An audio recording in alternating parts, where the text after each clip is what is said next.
کہ پاکستان کے لیے سب کچھ ہوتا ہے کہ پاکستان میں ریونیو چلے جائے گا، پاکستانیوں کے لیے ہوگا، پاکستانیوں کے.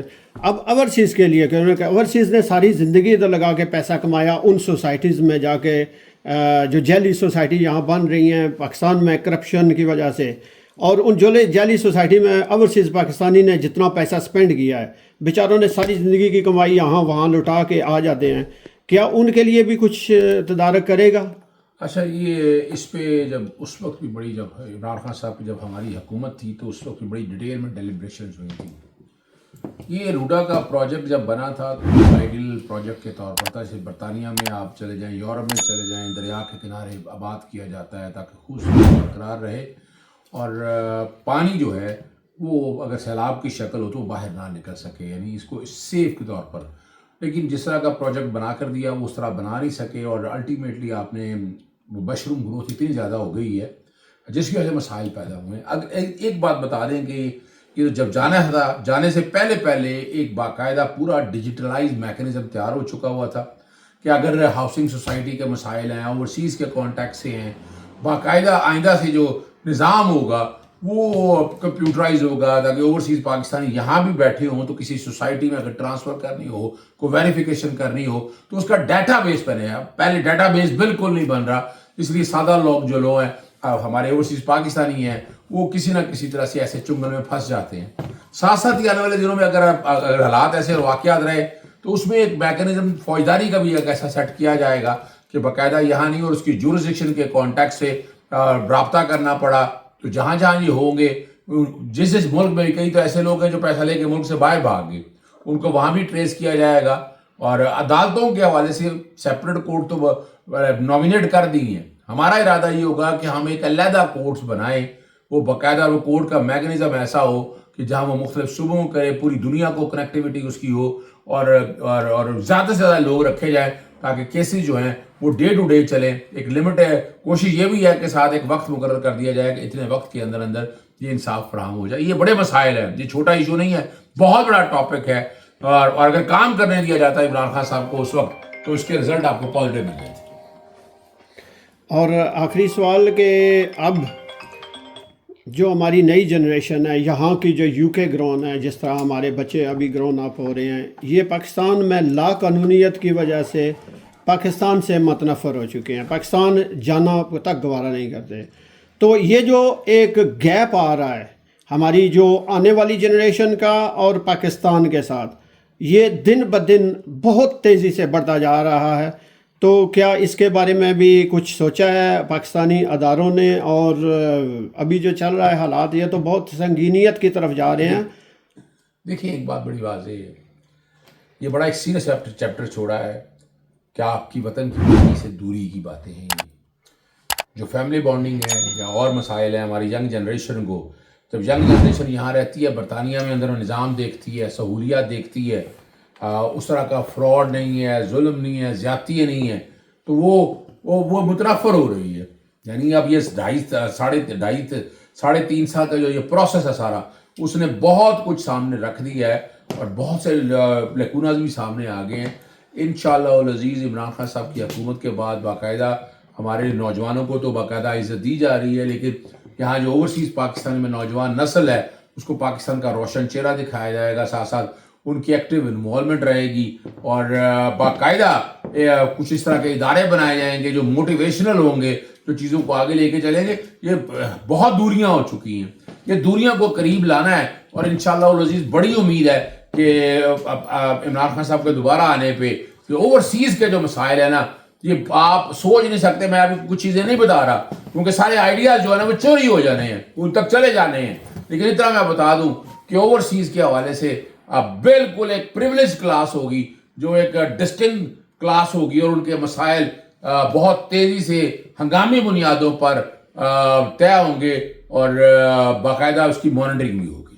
کیا آخری سوال، سوری ایک اور، کیا آپ سمجھتے ہیں کہ کیونکہ ینگ جنریشن اور اوورسیز پاکستانی زیادہ تر عمران خان کے ساتھ کھڑے رہے، تو کیا اوورسیز کے خلاف جتنا بھی ایئرپورٹس پہ مارا داڑی، پکڑ دکڑ اور انتہائی بد سلوکیاں کی گئی ہیں، کیا یہ اس کے لیے انتقامی کارروائی ہے؟ دیکھیں، اس میں تو کوئی شک نہیں ہے.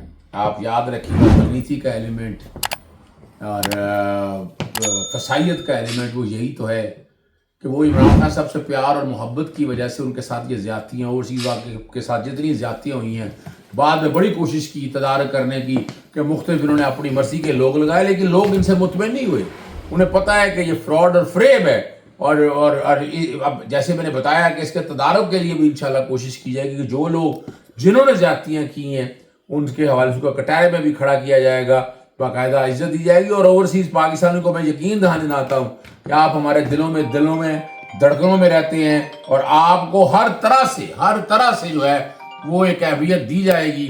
اور انشاءاللہ العزیزہ بہت بڑی تعداد ہے، تقریباً کوئی 90 لاکھ سے 1 کروڑ کے قریب اوورسیز پاکستانی ہیں. تو ملک کی معیشت میں بہت بڑا ہاتھ ہے. تو اتنی بڑی مارکیٹ اور ان چیزوں کو اگر ملک نے آگے جانا ہے تو ان کی انوالومنٹ اور ان کو باقاعدہ اگر کہا جائے ان کو راحت آسانی ہے وہ انشاءاللہ فراہم ہوگی. لیکن آج بھی اگر آپ یہ سارا کچھ اٹھا دیں تو آپ دیکھیے کہ آپ سے مجموعی کنٹرول نہیں ہوں گے. اور جس دن عمران خان صاحب آئے وہ دن دور نہیں نظر آتا مجھے. میں تو اپریل سے بات کر رہا ہوں کہ ستمبر جو ہے وہ ستمگار ہوگا. آنے والے دنوں میں آپ اس کے حالات دیکھیں گے. 5 کیسوں میں عمران خان صاحب کو سزائیں ہوئی ہیں. 4 میں 2 میں تو بریت ہو گئی ہے، سائفر اور عدت میں. 2 میں توشہ خانہ 1 اور توشہ خانہ 2 کے اندر سزائیں سسپینڈ ہیں. اور 190 ملین پاؤنڈ کا جو کیس ہے اس میں سزا ہوئی ہے، وہ اب لگا نہیں رہے. اسی لیے بار بار گزارش کر رہے ہیں، اور انشاءاللہ امید ہے کہ پاکستان تحریک انصاف کی قیادت یا بھوک ہڑتال کی طرف اگر آتی ہے یا اسلام آباد ہائی کورٹ کے سامنے کوئی دھرنا دیتی ہے، ایسے کوئی حالات بناتی ہیں، تو اس مہینے کے اندر مجھے بتاتا چلوں ضمانت ہوتی ہوئی نظر آ رہی ہے. وہ نیا کیس نہ کر دیں، جیسے چھوٹے موٹے کیسز انہوں نے ڈالے ہیں، وہ اگر کوئی کیس نہ کر دیں تو عمران خان صاحب بظاہر ایک کیلکولیٹڈ موو کو سامنے رکھتے ہوئے کہ یہ نومبر سے آگے معاملہ جانے نہیں لگا. یہ 3 مہینے بہت عام ہے، اسی لیے موبلائزیشن ہو رہی ہے، موٹیویشن ہو رہی ہے کہ زیادہ سے زیادہ لوگ جو ہے جی ورثہ صاحب اج دے جڑا نہیں ہے پروگرام کے بارے سے تھوڑا جہا روشنی پا دیں. اچھا، آج کا جو پروگرام اسپیشل ہم بلیک پول میں زبیر گندل صاحب جو ہمارے پریزیڈنٹ ہے پی ٹی آئی بلیک پول کی، ان کی دعوت کے اوپر تشریف لائے. اور اسپیشل آج ہمارے اظہر صدیق صاحب کے لیے انہوں نے ایک پروگرام ترتیب دیا ہوا ہے. تو بخاری ہوٹل میں آج ہم اس موجود ہیں. آج پریس کانفرنس کی ہے صدیق صاحب نے پی ٹی آئی کی نارتھ ویسٹ کی قیادت نے. تو ہمارا بنیادی مقصد ہے کہ پاکستان میں اس وقت جو سیلاب کی صورتحال ہے اس کے حوالے سے ہم یہ سمجھتے ہیں کہ ہم جتنی بہن بھائی پاکستان میں ہیں ہمیں اوورسیز پاکستانی ہمیں ان کی مالی مدد کرنی چاہیے. آج جی زبیر گندل صاحب نے محفل کا اہتمام کیا تھا جناب اظہر صدیق کے آنر میں. اور آج ہم نے جو پاکستان میں اس ٹائم فلڈ آیا ہوا ہے اس کے بارے میں ڈسکس کی کہ اوورسیز بڑھ چڑھ کر اپنا حصہ ڈالیں. اور گورنمنٹ کو بھی میں یہ کہنا چاہوں گا کہ آپ نے کیا لائے عمل بنایا ہے. آپ کو 1 ویک پہلے بھی پتہ تھا کہ فلڈ آنا ہے، تو آپ نے کیوں نہیں اس کو روکنے کے لیے یا اس کوئی اپنا لائے عمل بنایا اور لوگوں کو وہاں سے موو کر کے کسی اور جگہ پر منتقل کیا. بسم اللہ الرحمن الرحیم. آج ہمارے زبیر گندل صاحب ہمارے دوست ہیں جو بلیک پول ریجن سے پی ٹی آئی کے پریزیڈنٹ ہیں، اور انہوں نے آج ہمارے جو لیگل ایڈوائزر ہیں عمران خان صاحب کے اظہر صدیق صاحب، ان کے اعزاز میں عشائیہ رکھا ہے. اور اظہر صدیق صاحب اتنی دور سے لندن سے تشریف لائے ہیں یہاں پہ، اور یہ اس سے ثابت ہوتا ہے کہ یہ اپنے ملک سے کتنی محبت رکھتے ہیں اور اپنے لوگوں سے کتنی محبت رکھتے ہیں. اتنی دور سے تشریف لانا، 4-5 گھنٹے کی مسافت طے کر کے آنا ایک دوست کی آواز پہ، تو یہ ان کے محبت کا اظہار ہے.